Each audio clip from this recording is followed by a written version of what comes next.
బాలయోగిని శాంభవి ఈ సూర్యనంది నుంచే కాలజ్ఞానాన్ని బోధిస్తున్నటువంటి క్రమంలో మొత్తం శాంభవికి 21 సంవత్సరాలు. 16 ఏళ్ల తర్వాత తిరిగి ఇలాంటి ఫ్రెండ్స్ అటాచ్మెంట్ కానీ ఫ్రెండ్స్ ఎవరైనా ఉన్నారా?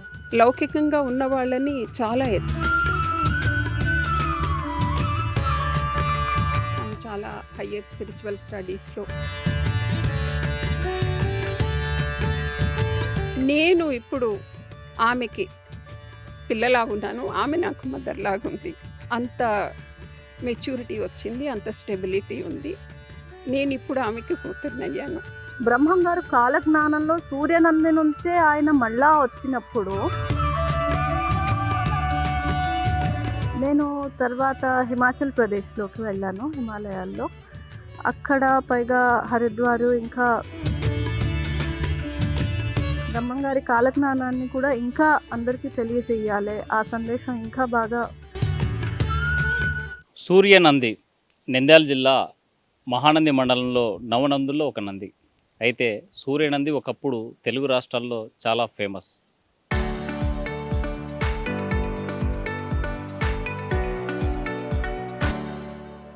బాలయోగిని శాంభవి ఈ సూర్యనంది నుంచే కాలజ్ఞానాన్ని బోధిస్తున్నటువంటి క్రమంలో ఓ పెద్ద చర్చ జరిగింది తెలుగు రాష్ట్రాల్లో. అయితే ప్రస్తుతం శాంభవికి 21 సంవత్సరాలు.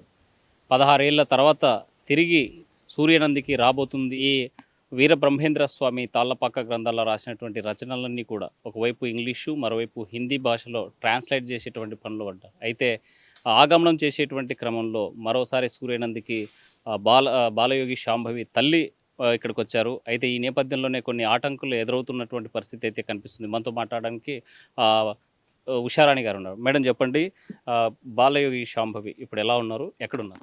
చాలా బాగుంది. హిమాచల్ ప్రదేశ్లో ఉన్నారు. ఆమె చాలా హయ్యర్ స్పిరిచువల్ స్టడీస్లో లీనమై ఉన్నారు.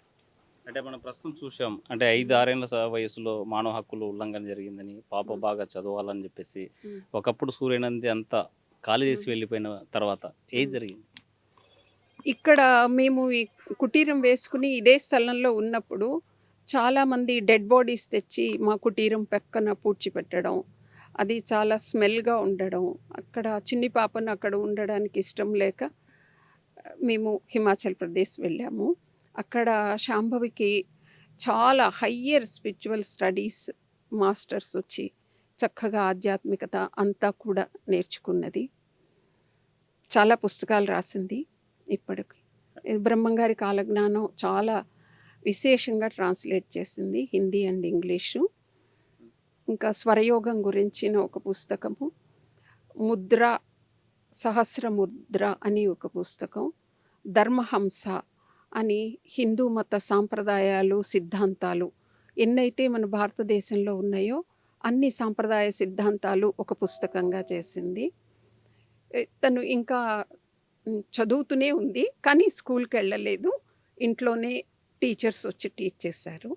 సంస్కృతం కానీ ఉంది, అన్నీ ఇంట్లోనే చదువుకుంది. హిమాచల్ ప్రదేశ్లో ఆమె బాల్యం ఎలా గడిచిందంటారు?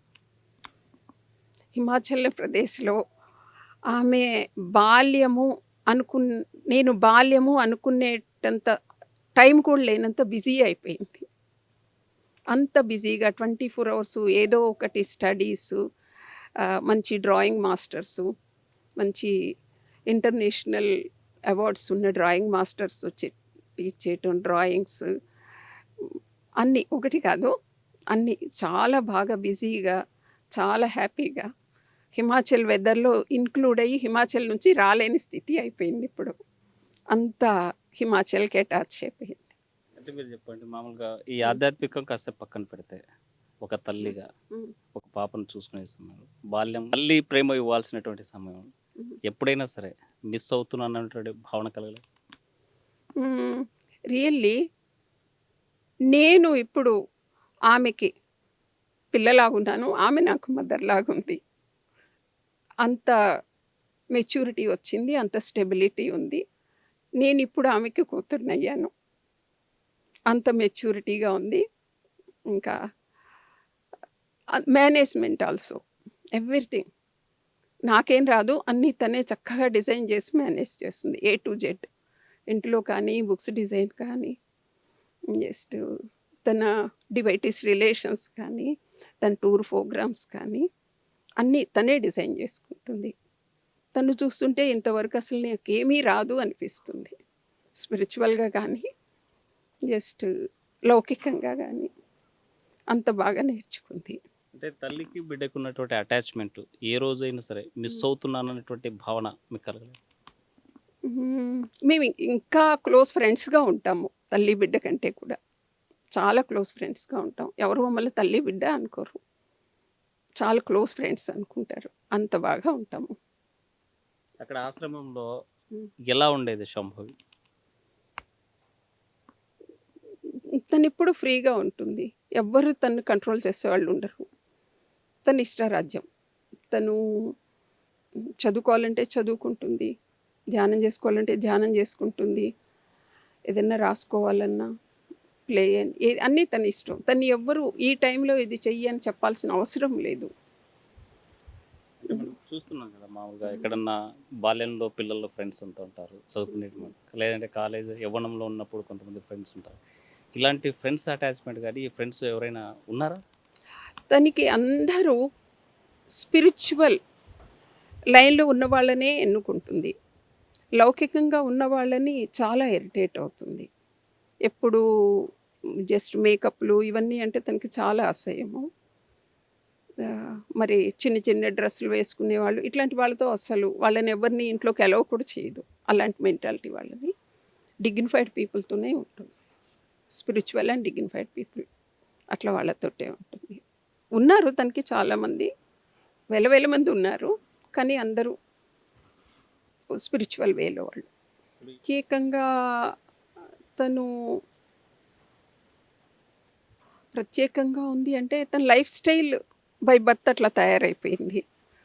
భగవంతుని డిజైన్ అట్లా అయిపోయింది. అంతే. అంతకంటే చెప్పలేను. అది భగవంతుని డిజైన్ అనుకోవచ్చు. నేచర్ కూడా తనకి అట్లా కోఆపరేట్ చేసింది. ఇక్కడుంటే ఏమన్నా సమ్ నార్మల్ పబ్లిక్‌లో కలిసి ఉండేదేమో.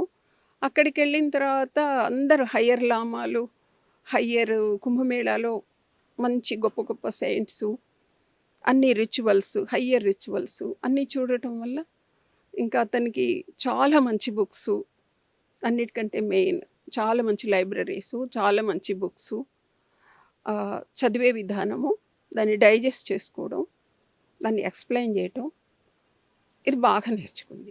ఇప్పుడు దలై లామాకు సంబంధించినటువంటి ఈ ఆశ్రమాన్ని వెళ్ళడం కానీ టిబెట్ అంటే ఈ హిమాచల్ ప్రదేశ్లో ఉన్నారా, లేకపోతే ఇతర ప్రాంతాలకు ఎప్పుడైనా వెళ్ళారా? హిమాచల్ ప్రదేశ్లో ఉన్నాము. అన్ని ప్రాంతాలకి వెళ్తుంటాము దర్శనార్థం. హిమాచల్ ప్రదేశ్ దైవభూమి. చాలా దేవీ దేవతల ఆలయాలు ఉంటాయి. అన్నిటికీ వెళ్ళి దర్శనం చేసుకొస్తాము. బాలయోగిని శాంభవి ఈ సూర్యనంది నుంచే కాలజ్ఞానాన్ని బోధిస్తున్నటువంటి క్రమంలో మొత్తం శాంభవికి 21 సంవత్సరాలు. 16 ఏళ్ల తర్వాత తిరిగి ఇలాంటి ఫ్రెండ్స్ అటాచ్మెంట్ కానీ ఈ ఫ్రెండ్స్ ఎవరైనా ఉన్నారా? లౌకికంగా ఉన్న వాళ్ళని చాలా చాలా హయ్యర్ స్పిరిచువల్ స్టడీస్లో నేను ఇప్పుడు ఆమెకి పిల్లలాగున్నాను, ఆమె నాకు మదర్లాగుంది. అంత మెచ్యూరిటీ వచ్చింది, అంత స్టెబిలిటీ ఉంది. నేను ఇప్పుడు ఆమెకి కూతురునయ్యాను. బ్రహ్మం గారు కాలజ్ఞానంలో సూర్యనంది నుంచే ఆయన మళ్ళా వచ్చినప్పుడు నేను తర్వాత హిమాచల్ ప్రదేశ్లోకి వెళ్ళాను, హిమాలయాల్లో. అక్కడ పైగా హరిద్వారు, ఇంకా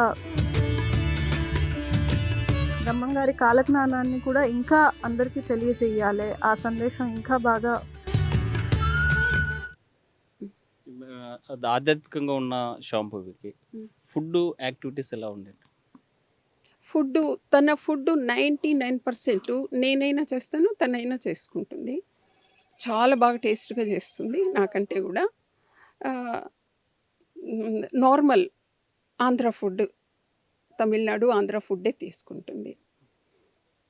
అంటే హిమాచలీ ఆల్సో. మనం సినిమాల్లోనూ లేకపోతే కొంతమంది లైఫ్ స్టైల్ చూసిన సందర్భంలో చూసి ఉంటాం. ఉమ్, అంటే ప్రత్యేకంగా ఆహ్, ఈ ఆధ్యాత్మికంగా వెళ్ళిన వాళ్ళు యోగినిగా ఉన్నటువంటి వాళ్ళు ఉమ్. కానీ దుంపలు తినాలి, ఆకుకూరలు తినాలి అనేటువంటి ఇట్లా ఫుడ్డు డైట్ ఎలా ఉంది? అట్లా ఏమన్నా ప్రత్యేకంగా ఉండేది? డైట్ వెదర్కి ఈక్వల్గా హిమాచల్లో ఉంటే హిమాచల్ వెదర్కి ఏది సరిపోతుందో అట్లా తీసుకుంటుంది. వెదర్ అక్కడ ఏది మెడిటేషన్కి మంచిదో ఏది హెల్త్కి మంచిదో తను డిసైడ్ చేస్తుంది. నాకు రాదు అదంతా, తనే డిసైడ్ చేస్తుంది అన్నీ. ఎక్కడ ఏ వెదర్కి ఏది తీసుకోవాలి, కాశీ వెళ్ళినప్పుడు ఏ ఫుడ్ తీసుకోవాలి, ఎక్కడ ఏది, కానీ అది తనే తయారు చేస్తుంది. నేను కానీ తను కానీ తయారు చేయాలి. బయట హోటల్స్లో కానీ అదంతా తినదు. బయట జస్ట్ అన్నీ ఏది కూడా హోటల్ది కానీ బయట అవుట్ సైడ్ ఫుడ్ ఏది తీసుకోదు, అన్నీ ఇంట్లోనే తయారు చేసుకుంటుంది. ఎక్కడికి వెళ్ళినా వాకింగ్ కిచెన్. కాశీ వెళ్ళినా కిచెన్ వెంట వెళ్తుంది. మళ్ళీ మేము ద్వారాహాట్ వెళ్తాం మహాతార్ బాబాజీకి, అక్కడికి వెళ్ళినా కిచెన్ వెంట వెళ్తుంది. ఎక్కడికి వెళ్ళినా వీఆర్ వాకింగ్ విత్ కిచెన్. సుమారుగా 13 సంవత్సరాల తర్వాత అంటే 2023 డిసెంబర్ మేబీ 12వ తేదీ ఇక్కడికి వచ్చినట్లు గుర్తు. ఇక్కడికి వచ్చిన సందర్భంలో శాంభవి ఈ ప్రాంతంకి వచ్చిన తర్వాత ఎలా ఫీల్ అయ్యింది? ఏమన్నా గమనించారా? అవును, చాలా మిస్ అయినట్లు ఫీల్ అయింది. ఇక్కడ వెదరు జస్ట్ సూర్యనందితో ఆమెకి చాలా వెరీ లింక్ ఉంది. ఎందుకో తెలీదు, ఇప్పుడు కూడా ఇంట్లో సూర్యనంది అనగానే షీ టాక్ విత్ టీయర్స్, అంత అటాచ్ అయి ఉంటుంది ఇక్కడికి. ఎప్పుడైనా సూర్యనందిని మిస్ అవుతున్నాము, ఎక్కడికి వెళ్ళాలి అని ఎప్పుడన్నా ఆలోచన చేయడం కానీ మీతో చెప్పడం కానీ జరిగింది?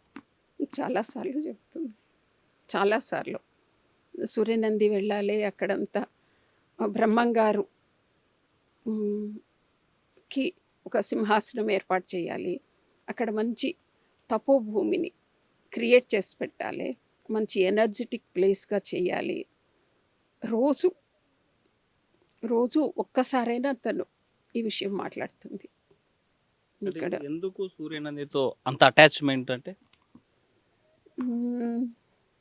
తెలీదు నాకు, తనకి అంతే అటాచ్మెంట్ అండి.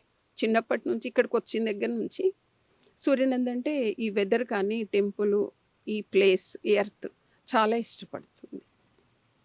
అంటే మీరు చాలా సందర్భాల్లో వీరభోగ వసంతరాయలు మళ్ళీ వస్తారు, ఇక్కడే ఆ అంటే రూపంలో వస్తారనేటువంటిది మేము చెప్పలేదు, అది బ్రహ్మంగారే చెప్పారు. బ్రహ్మంగారు ఇక్కడ తపస్సు చేశారు 16 సంవత్సరాలు. ఆయన తపస్సు చేసి మళ్ళా ఇక్కడ నుంచి ఇక్కడే ఉద్భవం అవుతాను అని ఆయన కాలజ్ఞానం మొత్తంలో 6 సార్లు చెప్పారు.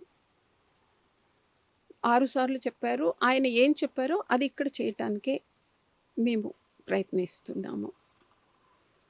అంటే రవ్వలకొండకు ఇక్కడ సూర్యనందికి ఉన్న సంబంధం ఏంటి? కాలజ్ఞానంలో చెప్పిన రహస్యమైన విషయాల ప్రకారము కొన్ని మేము చెప్పకూడదు. రవ్వలకొండ నుంచి మహానంది తర్వాత మరుగు మహానంది వరకు అండర్ గ్రౌండ్లో మహర్షులు రోజు అక్కడి నుంచి మరుగు మహానంది దగ్గర ఉన్న ఒక దివ్య తీర్థంలో స్నానానికి వెళతారు అని రాయబడి ఉంది కాలజ్ఞానంలో.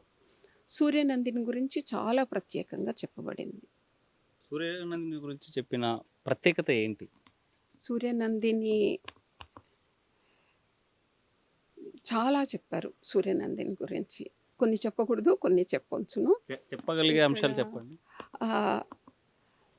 సూర్యనందిలో ఇప్పుడు పైనున్న శివలింగము కాదు, అంతర్గతంగా చాలా శక్తివంతమైన శివలింగం ఉంది అది. ఇంకా సూర్యనందిలో రాత్రిపూట భూమి కదులుతుంది, ఎవరికి తెలియదు, ఇక్కడ ఉన్న వాళ్ళకి కూడా తెలియదు. అది బాగా డీప్గా చూస్తే అబ్జర్వ్ చేస్తేనే తెలుస్తుంది. ఎందుకు కదులుతుందంటే కింది నుంచి మహర్షులు నడిచి అక్కడికి స్నానానికి వెళ్తారు, అప్పుడు వైబ్రేట్ అవుతుంది, కదలదు వైబ్రేట్ అవుతుంది. అది ఆయన చెప్పింది సూర్యనంది గురించి. ఆయన సూర్యనందిలో బ్రహ్మమేడి పుట్టును అని చెప్పారు. ఆయన విగ్రహం మొదట అక్కడ ఉండేది, అక్కడ ఆయన విగ్రహం కింద నుంచి ఆ బ్రహ్మమేడి చెట్టు వచ్చింది. ఫస్ట్ అది ఏం చెట్టో తెలియలేదు. ఆ ఫ్రూట్స్ చూసి డౌట్ వచ్చి నేను అన్ని అగ్రికల్చర్ కాలేజీలో అడిగితే వాళ్ళు అది బ్రహ్మమేడి అని చెప్పారు. అందుకని దాన్ని అట్లా ఉంచుతున్నాం, దానికి చుట్టూ అరుగు అంతా ఏర్పాటు చేస్తాం. ఇక్కడ కనిపించే ఈ మేడి చెట్టు అంటారా? బ్రహ్మమేడి అది కాలజ్ఞానంలో చెప్పబడి ఉంది. అందుకని దాన్ని అట్లా ఇచ్చేస్తున్నాం. అంటే మేడి చెట్టు యొక్క ప్రత్యేకత ఏముందని చెప్పారు? మేడిలో 3 రకాలు ఉంటాయి. బ్రహ్మ, విష్ణు, శివుడు. ఒకటి ఎర్రగా ఉంటుంది, ఒకటి నీలంగా ఉంటుంది, ఇది తెల్లగా ఉంటుంది బ్రహ్మ మేడి. అది దానికంటూ తపస్సుకి ఒక విశేషమైన ఇది. జ్ఞానానికి, తపస్సుకి దానికి ఇంకా ఉంది. ఇప్పుడు కేవలము ఇక్కడ సూర్యనందికి మళ్ళీ వస్తున్నారు. వచ్చేటువంటి క్రమంలో ఎలా ఇక్కడ ఏర్పాటు ఎలా చేయబోతున్నారు? ఇక్కడ విత్ గవర్నమెంట్ పర్మిషన్ ఒక అకామిడేషన్ రెడీ చేస్తాము. తర్వాత బ్రహ్మంగారికి గుడి, అన్నపూర్ణాదేవికి, గణపతికి, కాలజ్ఞానంలో ఏదైతే బ్రహ్మంగారు అయితే చెప్పారో అవన్నీ కూడా ఇక్కడ సిద్ధాంత పరంగా, వేదపరంగా చేయటం జరుగుతుంది. ఫ్యూచర్లో సూర్యనంది ఎలా ఉండబోతుందంటే, మేము ఒక తపోభూమిగలా ఉండాలి అనుకుంటున్నాము. శాంభవి అనుకుంటుంది ఒక తపోభూమిలాగా ఉండాలి. ప్రతి చోట కమర్షియల్ అయిపోతున్నాయి. టెంపుల్ అనగానే షాపులు, మనుషులు కొనడము, నమస్కారాలు చేసుకోవటము, వెళ్ళిపోవటము. అలా ఉండకూడదు. ఒక గుడికి వెళ్ళగానే ఆ గుడిలో దేవత ఎనర్జీ ప్రతి వ్యక్తికి రావాలి. అది రావడానికి చేయవలసిన జపాలు, క్రియలు, యంత్రాలు అన్నీ నేర్చుకుంది. ఎప్పుడు రాబోతున్నారు శాంభవి అంటే? ఇక్కడ మేబీ గవర్నమెంట్ పర్మిషన్ అయిన తర్వాత, ఇక్కడ తనకి అకామిడేషన్ అయ్యాక వస్తుంది. మధ్యలో వచ్చి ఊరికే చూసి వెళ్తుంది. తర్వాత అకామిడేషన్ రెడీ అయ్యాక వచ్చి కొద్ది రోజులు ఉండి ఈ విగ్రహాలు స్థాపన చేసి వెళ్తుంది. సూర్యనందితో ఉన్నటువంటి అటాచ్మెంట్ కానీ, ఆమె సూర్యనంది పేరు తలిస్తేనే కన్నీళ్లు కార్చే పరిస్థితి ఉందని చెప్పారు. సో ఇక్కడికి రాబోతుంది అన్న తర్వాత ఆమె ఎమోషన్ ఏంటి? నేను ఇక్కడ ఉన్నాను కదా, ఒక 15 డేస్గా నేను ఇక్కడే ఉన్నాను. తను చాలా వర్రీ అవుతూ ఉంది ఇక్కడ జరుగుతున్న సంఘటనలకి. నేను ఎలోన్గా ఉన్నానని. కొంచెం ఇక్కడ ఈ ఎండ వల్ల నా హెల్త్ కూడా కొంచెం లిటిల్ డిస్టర్బెన్స్. తను హ్యాపీగా ఉంది ఇక్కడికి రావడానికి. ఈ క్షణంలో అయినా రావడానికి సిద్ధమే, కానీ తనకి బాగా ఉండాలి కదా. సో ఫైనల్గా శాంభవి ఇక్కడ ఆగమనం చేస్తున్న సందర్భంలో ఈ పరిసర ప్రాంతాల ప్రజలకు ఏం చెప్పదలుచు? పరిసర ప్రాంతాల ప్రజలకి ఇప్పుడు ఇదివరకు మేమున్నప్పుడు ఇక్కడ కనీసము కొన్ని లక్షల పిచ్చుకలు చూసేవాళ్ళం. ఒక పిచ్చుక లేదు, ఒక కాకి లేదు, ఒక చిలుక లేదు, కాకి కూడా లేదు, ఒక్క పక్షి కూడా లేదు. మాకు అర్థం కావట్లేదు ఏమైంది ఇక్కడ. అంతకుముందు రోజు వందల కోతులు వచ్చేసి ఆహారం తీసుకుని వెళ్ళేవి శాంభవి ఉన్నప్పుడు. ఇప్పుడు కోతులు కూడా 10-15కి అయిపోయినాయి. ఒక్క పక్షిని చూడలేకపోతున్నాము. ఇది ఏమీ సర్ప్రైజ్గా ఉంది మాకు. దీన్ని మళ్ళీ న్యాచురల్ వెదర్కి తేవాలి అనుకుంటున్నాము. ఏ కారణం వల్ల ఇక్కడ ఒక పక్షి కూడా ఉండలేకపోతుందో దాన్ని తీసి అన్ని పక్షులు, ఈవెన్ కుక్కలు కూడా ఎక్కువ కనపట్టలేదు ఇక్కడ. కోతులు కూడా చాలా నశించిపోయినాయి. పక్షులైతే అసలు ఇక్కడ మీరు చూడండి, ఒక్క పిచ్చుక కూడా ఎక్కడ ఈ దరిదాపుల్లో లేదు. మొత్తంగా చూసుకుంటే శాంభవి మరికొన్ని రోజుల్లో రాబోతుంది. రాబోయేటువంటి సమయంలో ఇక్కడ అనుకూలమైనటువంటి వాతావరణం ఏర్పాటు చేయాలి. సూర్యనందిని అని ఈ ప్రాంతం యొక్క పేరు తలిస్తేనే శాంభవి ఎప్పుడు కూడా కన్నీళ్లు పెట్టుకునేది, ప్రతిరోజు తలుచుకునేది అని చెప్పి హుషారాని చెప్పేటువంటి పరిస్థితి. సో శాంభవి ఆగమనం కోసం ఈ ప్రాంత ప్రజలతో పాటు తెలుగు రాష్ట్రాలు ఎదురు చూస్తున్నాయి. ఇక్కడ సూర్యనందిలో ఏం జరగబోతుందా అనేటువంటి అంశాన్ని. ఇది ఇక్కడ ఉన్నటువంటి తాజా పరిస్థితి. వీడియో జర్నలిస్ట్ చంద్రశేఖర్తో హుసేన్, RTV, కర్నూలు. బాలయోగిని శాంభవి ఈ సూర్యనంది నుంచే కాలజ్ఞానాన్ని బోధిస్తున్నటువంటి క్రమంలో మొత్తం శాంభవికి 21 సంవత్సరాలు. 16 ఏళ్ల తర్వాత తిరిగి ఇలాంటి ఫ్రెండ్స్ అటాచ్మెంట్ కానీ ఫ్రెండ్స్ ఎవరైనా ఉన్నారా? లౌకికంగా ఉన్న వాళ్ళని చాలా చాలా హయ్యర్ స్పిరిచువల్ స్టడీస్లో. నేను ఇప్పుడు ఆమెకి పిల్లలాగున్నాను, ఆమె నాకు మదర్ లాగుంది. అంత మెచ్యూరిటీ వచ్చింది, అంత స్టెబిలిటీ ఉంది. నేను ఇప్పుడు ఆమెకి కూతురునయ్యాను. బ్రహ్మం గారు కాలజ్ఞానంలో సూర్యనంది నుంచే ఆయన మళ్ళా వచ్చినప్పుడు నేను తర్వాత హిమాచల్ ప్రదేశ్లోకి వెళ్ళాను, హిమాలయాల్లో. అక్కడ పైగా హరిద్వారు, ఇంకా బ్రహ్మం గారి కాలజ్ఞానాన్ని కూడా ఇంకా అందరికీ తెలియజేయాలి, ఆ సందేశం ఇంకా బాగా. గతంలో బ్రహ్మం గారి అనుగ్రహంతో ఆయన పూర్వనిర్మితమైన సంకల్పంగా ఇక్కడ సూర్యనందికి వచ్చి ఆయన ఎలా నిర్ణయించారో అలానే అంతా జరిగింది. అలానే ఉన్నాము. ఇంకా ఆయన అనుగ్రహంతోనే ఇక్కడి నుంచి హిమాలయాలకి వెళ్ళాము. అప్పటి నుంచి బ్రహ్మం గారికి ఇక్కడ ఒక భవ్యమైన ఆశ్రమము, ఒక గుడి కట్టాలని మాకు సంకల్పం ఉండింది. బ్రహ్మం గారు కాలజ్ఞానంలో సూర్యనంది నుంచే ఆయన మళ్ళా వచ్చినప్పుడు, వీరభోగ సంతరాయలుగా శ్రీ రామధర్మజుడు వచ్చినప్పుడు ఇక్కడి నుంచే ఆయన ధర్మ సంస్థాపన మొదలు పెడతాను అని ఒక వరము ఇచ్చున్నారు. ఆయన సంకల్పం అనడానికి కూడా లేదు, అదొక మనకు ఒక వరము, ఈ స్థానం నుంచి ఆయన మొదలు పెడతాను అని అనేది. అయితే ఆయన వచ్చేటప్పటికి ఇక్కడ ఆయనకు ఒక గుడే కాదు, ఆయన నిలయంగా ఒక ఆలయం ఉండాలి అని, ఆయన ఎప్పుడు వచ్చినా ఆయనకు ఒక సింహాసనము, ఆయన నివాసంగా ఒక ఆలయం కట్టాలి అని సంకల్పం ఉన్నది ఆయనది. ఈ వరము కాలజ్ఞానంలో చదివి అది త్వరలో మొదలు పెట్టబోతున్నాము. ఆ సంకల్పంగానే మళ్ళీ సూర్యనందికి ఈరోజు రావడం జరిగింది. నేను తర్వాత హిమాచల్ ప్రదేశ్లోకి వెళ్ళాను, హిమాలయాల్లో. అక్కడ పైగా హరిద్వారు, ఇంకా ఎన్నో గొప్ప ధార్మిక స్థానాల్లో చాలామంది ఆచార్యులు వాళ్ళే నా దగ్గరికి వచ్చి నాకు అన్నీ నేర్పించి వెళ్ళేవాళ్ళు. అట్లా నేను సాంగోపాంగంగా అంతా వ్యాకరణము ఇత్యాది శాస్త్రాలన్నీ చదువుకున్నాను. బ్రహ్మం గారి కాలజ్ఞానాన్ని కూడా ఇంకా అందరికీ తెలియజేయాలి, ఆ సందేశం ఇంకా బాగా మన ఆంధ్ర వరకే కాదు మొత్తం విశ్వానికి తెలియాలని ఆయన పురాతన గ్రంథాల నుంచి ఇంగ్లీష్లో, హిందీలో ట్రాన్స్లేట్ కూడా చేశాను కాలజ్ఞాన వాక్యాలు. ఇది పబ్లిష్ కూడా అయ్యింది, హిందీది అవ్వబోతా ఉంది. ఆయన ఆరాధనకి చేయాలని ఒక సంకల్పం. ఇప్పుడు మనం చాలా క్రిటికల్ మూమెంట్లో ఉన్నాము. ఈ సమయము ఎంత వీలైతే అంత సదాచారము, ధర్మాచరణలో మీరు స్పెండ్ చేయాలి.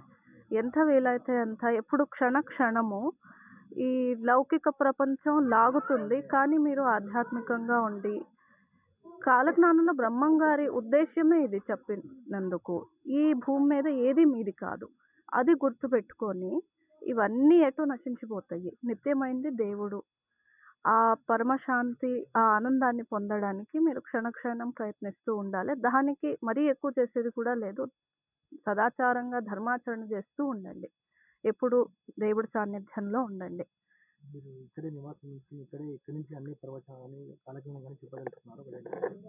హిమాచల్లో బ్రహ్మం గారి ఇంకా ఆజ్ఞలో అలా జరుగుతుంది. ప్రస్తుతం హిమాచల్లో ఉన్నాము, ఇక్కడికి వస్తూ పోతూ ఉంటాము.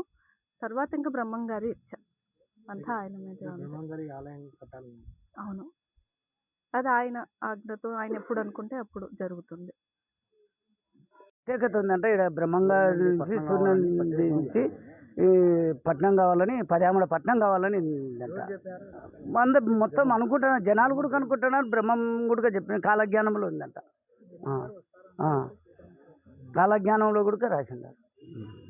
బొలవరం కిలారి వెంకటేశ్వర్లు ఈడ సూర్యనంది అంటే ఒక ప్రత్యేకత ఉంది. పర్యామణ పట్నం కావాలని కూడా ఇక్కడ ఉన్నది. అంటే ఇప్పుడే అదే ఫ్లాట్లు ఇట్లు జరుగుతున్నాయి.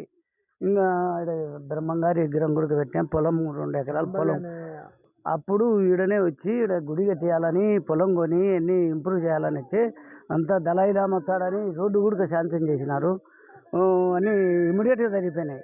ఆ తర్వాత అందరూ కలిసి నేను ఈడ ఉండకూడదు, పక్కన కట్టుకొని ఉండాలని అంతా ప్రచారం చేసి, పాప చదువుకాల మా అమ్మాయి సన్నతనంగా ఉంది, ఇప్పుడే భక్తిలోకి దిగితే ఎట్లా అని చెప్పి అందరూ తీసుకుపోయినారు. అప్పుడు ఎన్ని రోజులు ఏమేం చేసింది అమ్మాయి ఇన్ని ఉన్నది, ఇక్కడ షెడ్డు కట్టి అన్ని వాగ్దానాలు చెప్తాను అది అందరికీ, ఇట్లా పని అవుతాడు, పలాని పని చేస్తాము అని చెప్పి. ఇప్పుడు ఈరోజు ఎందుకు వచ్చింది? ఈరోజు వచ్చి ఆ గుడి చూసుకోవాలని నాకు ఫోన్ చేసింది మొన్ననే. ఫోన్ చేస్తే నేను ఉంటాను రమ్మా అంటే వచ్చినారు. ముందు చక్కగా పోయి ఈ బ్రహ్మంగారి విగ్రహం చూసుకొని అది ఇంప్రూవ్ చేపి వెంకటేశ్వరులు శుభ్రం చేపి అని చెప్తే సర్లేమ్మ చేస్తామని చెప్పి మళ్ళీ ఎప్పుడు వస్తా ఉంటుంది? మళ్ళీ ఒక 3 నెలలు 4 నెలల తర్వాత వస్తారంట. ఇక్కడే ఉంటా ఉంటుంది. ఇక్కడే వస్తా అంటాను. ఆ గుడికి ఏర్పాట్లు చేసుకోవాలని, ఏర్పాటు చేసి గుడి ఏర్పాటు చేయాలని ఉంది. ఎందుకు ఇక్కడే రావాలని వాళ్ళు? ఏమో బ్రహ్మంగారి ఆజ్ఞతో రావాలని, ఆ బ్రహ్మంగారి గుడి కట్టించుకోవాలని వాని పట్టుదల. బ్రహ్మం రాసిన కాలజ్ఞానం వల్ల సూర్యనంది పట్టణం కావాలని రాసిన దాన సాంబవి వచ్చి ఇక్కడికి వచ్చి ఆమె 2 ఎకరాల భూమి తీసి బ్రహ్మగారి శిల నిలబెట్టుకొని కొన్ని ఏళ్ళ కిందట పెట్టి పోయి మళ్ళీ ఇప్పుడు వచ్చిన తర్వాత ఆమె మళ్ళీ దీన్ని మళ్ళీ బ్రహ్మగారి మఠం పెబ్లం చేయాలని ఆమె కోరికతో ఉంది. కింద వచ్చింది ఇక్కడ. అప్పుడు ఏం చేసింది ఆమె? 2014లో ఆ టైంలో వచ్చిన్నారు, ఉండిపోయారు. ఇక్కడ నుంచి మళ్ళీ ఆమెకి ఏం సమస్యలు వచ్చినాయో వెళ్ళిపోయింది. మళ్ళీ ఆమె పుట్టిండ్లు మాదిరి మళ్ళీ వచ్చి చూసుకొని ఆ బ్రహ్మగారి విగ్రహం చుట్టూ చూసుకొని ఆ పొలం చూసుకొని ఆమె దగ్గర వచ్చి దీన్ని పెద్దగా ఏర్పాటు చేయాలని చెప్పి ఆలోచనతో వచ్చింది ఇక్కడికి అని. థ్యాంక్స్. ఆమె రావడంతో మీకు ఎలా? ఆమె చేస్తాదని నమ్మకం ఉంది. ప్రజా విధానానికి ప్రతి ఒక్కరికి నమ్మకం ఉంది.